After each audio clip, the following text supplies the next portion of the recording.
પ્રારબ્ધ કર્મનો પ્રકાર જ છે. ભાગ્ય શું છે? ભાગ્ય પણ કર્મનો પ્રકાર જ છે. કિસ્મત શું છે? કઈ કિસ્મત પણ કર્મનો પ્રકાર જ છે. હા, કર્મના જે 3 પ્રકાર છે એમાં એક કર્મ છે એનું નામ છે ક્રિયમાણ, એક કર્મ છે એનું નામ છે સંચિત, અને એક કર્મ છે એ કર્મનું નામ છે પ્રારબ્ધ. ક્રિયમાણ એટલે કર્મ કરો ને તરત જ ફળ મળે એ ક્રિયમાણ. હા, કોકને ગાળ દીધી ને એ પડી એટલે કર્મ થઈ ગયું, ભોગવાઈ ગયું, પતી ગયું, પછી એ જમા થાય જ નહીં. એ 50 સ્ક્વેર ઓફ થઈ ગયા, થઈ ગયું સ્ક્વેર ઓફ. ઘણા કર્મ એવા હોય જે તુરંત ફળ ના આપે. હા, તમે ભોજન કરો તો એ ભોજન તરત જ તમારી ભૂખ મટાડી દેશે. તો આ કર્મ કર્યું અને એનું ફળ મળી ગયું, આ ક્રિયમાણ થઈ ગયું. કઈ એવું થોડું હોય કે તમે જમ્યા આજે 3 વર્ષ પછી ભૂખ ગઈ, એવું થાય? જે સમયે સ્નાન કરો એ જ સમયે મેલ જાય, સ્વચ્છ થઈ જાઓ. જે સમયે તમે ભોજન કરો એ જ સમયે તમે તૃપ્ત થઈ જાઓ. આ કર્મ કર્યું અને ફળ મળ્યું, તુરંત પૂરું. હા, ક્રિયમાણ. પણ એ કર્મ જ્યારે ફળ ન આપે ત્યારે સંચિત થઈ જાય, અને સંચિતનો અર્થ છે જમા થઈ જાય. હા, કોઈ વ્યક્તિને તમે કાંઈ કીધું અને એને જવાબ ન આપ્યો તો સમજવાનું એ તમારું કર્મ સંચિત બેંક બેલેન્સમાં ગયું. હા, કર્મની બાબતમાં છે ને સાહેબ, એક ગલતફહેમી આપણને એ પણ છે કે 100 રૂપિયા ચોરી લો તો એ ખરાબ કર્મ થયું, પછી 100 રૂપિયાનું દાન આપી દો એટલે 2 ફિટ્ટુસ, આવું બોલે લોકો. હા, 100 રૂપિયા ચોરી લો અને પછી 100 રૂપિયા દાનમાં આપી દો એટલે બધું ના સ્ક્વેર ઓફ નહીં થાય. ચોર્યા છે એ પણ ભોગવવાના છે, અને આપ્યા છે એ પણ ભોગવવાના. કર્મના ગણિતમાં બાદ બાકી છે જ નહીં, પ્લસ જ છે. યસ, બાદ બાકી છે જ નહીં. હા, બહુ સમજીને સાહેબ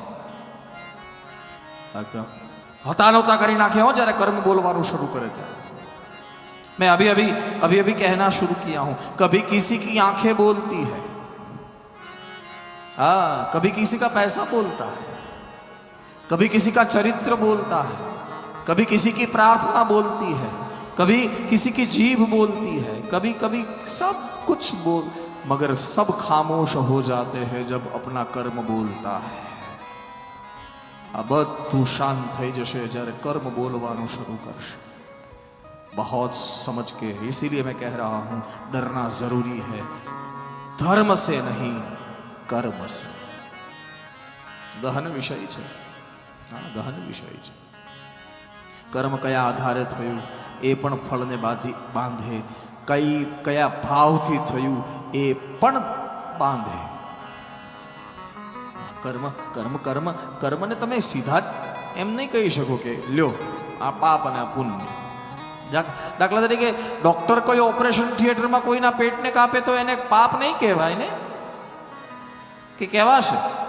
હું તમને જ પ્રશ્ન પૂછું, લ્યો ડોક્ટર કોઈ બેઠું છે અહીંયા, ડોક્ટર ઓપરેશન થિયેટરમાં કોઈના પેટને કાપે તો એ પાપ કે પુણ્ય?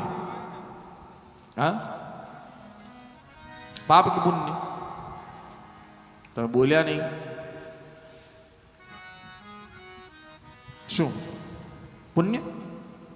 ચાલો, એ જ ડોક્ટર એ જ છરીથી રસ્તે ચાલતા કોઈ માણસના પેટને કાપી નાખે તો देखिए कर्म एकનું એક છે. गहनो कर्मणा गति, ये समझना पड़ेगा.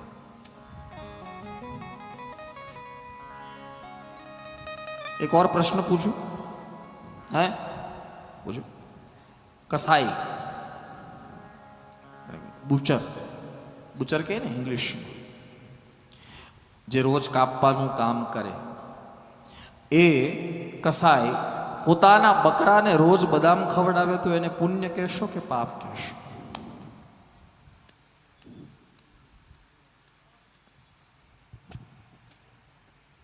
હા, કેમ સાયલેન્સ થઈ ગયું એકદમ?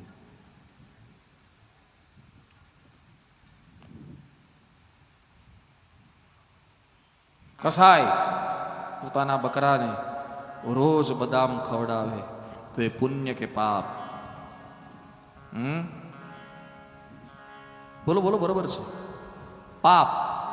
કારણ કે બદામ ખવડાવવા પાછળનો એનો આશય છે કે બદામ ખાશે તો થોડો તગડો થશે તો મને 2 કિલો વધારે મળશે. જો સાહેબ, ખવડાવવાની ક્રિયા પણ પાપ થઈ ગઈ અને ત્યાં કાપવાની ક્રિયા પણ પુણ્ય થઈ ગઈ. ભાવ શું છે એને પણ જોવામાં આવે કર્મમાં. પાછળ તમે કર્મ કંઈ પણ કરો, એની પાછળ ભાવ શું છે એ પણ જોવામાં આવશે.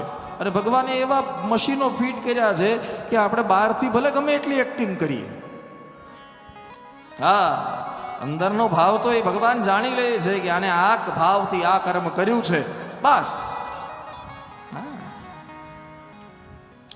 ગહનો કર્મણા ગતિ, બહુ ગહન છે, બહુ ગહન છે. એટલા માટે ફરી એક વખત કહી દઉં, 100 રૂપિયા લઈ લીધા અને 100 રૂપિયા કોઈને આપી દીધા તો આ 2 કર્મ થયા છે, બાદ નથી થયું. હા, 100 રૂપિયા લઈ લીધા એ પણ ભોગવવું પડશે અને 100 રૂપિયા આપ્યા એ પણ ભોગવવું પડશે. સંચિત પહેલું કર્મ ક્રિયમાણ. ક્રિયમાણ એટલે જે કર્મ તરત ફળ આપીને શાંત થઈ જાય એને ક્રિયમાણ કહેવાય. બીજું કર્મ જે સંચિત, કર્મ કરીએ અને ફળ ન આપે, જમા થઈ જાય, એનું નામ સંચિત ફળ, સંચિત કર્મ. એક સંચિત ફળ જ્યારે આપણને આપણી સામે એ ફળ આપવા માટે પ્રસ્તુત થાય એને પ્રારબ્ધ કીધું છે. હા, કયું કર્મ? જે કર્મ જમા થયું હતું, જેણે ફળ નહોતું આપ્યું અને સંચિત થઈ ગયું હતું, એ સંચિત કર્મ જ્યારે આપણને ફળ આપવા માટે આપણી સામે આવે એનું નામ કિસ્મત, એનું નામ ભાગ્ય, એનું નામ પ્રારબ્ધ, એનું નામ ડેસ્ટિની, એનું નામ લક, બધું. ઘણા લોકો એમ કે હાલો ને એક યજ્ઞ કરાવી નાખીએ કે આપણો ભાગ સુધરે. કર્મ સુધારો, ભાગ એની મેળે સુધરી જશે મારા વાલા. હાલો ને જરા 2-3 આહુતિ આપી દઈએ તો કાંઈક અહીંયા લખાયું હોય એમ ન મટે, એમ ન મટે સાહેબ.